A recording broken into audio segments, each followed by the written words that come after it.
Opo, sir. Parang pa kayo! Abuso na! Pasok ako sa loob! Pasok ako sa loob! Inonotary lang ito. Tapos ihatid ko balik dito. Ihatid ko. Ayan. Inonotary lang. Hinabol kami oras ba?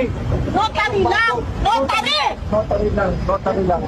Sige na. Notary lang, bro. Push. Yung pinag-usapan natin. Karapatan ng cliente. Karapatan ng kliyente yan! Ayun, sir. Ako, sir. Ano na ako? Pakiusap na, Sigawan pakiusap. na ako, sir. Pakiusap. So, bukas na lang, sir. Isama po ba, sir, si attorney, sir? Yung magnotaryo. Yung magnotaryo. Yung notaryo publiko. Sir, nakikiusap po kami. Oo. Wag. Baka may bitun.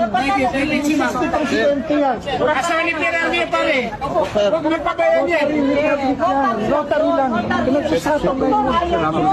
Naiintindihan namin kayo, pero wag niyo siyang... Hindi mo inawa. Nakibukas na lang. Notary na lang. Bro. Pagbigyan mo na, notary lang yan naman. Nasa batas yan. Sir, papasokin ako. Kung ano daw sir, yun lumabas yan, sila daw sir ang papasok sir. Hindi, sila lang. Sandali lang, sandali lang, may usapan naman tayo. Yung notary lang. Notary lang. Yun lang. Usapan naman tayo, yung notary lang. Notary lang ang papasok. Sige. Usapan tayo.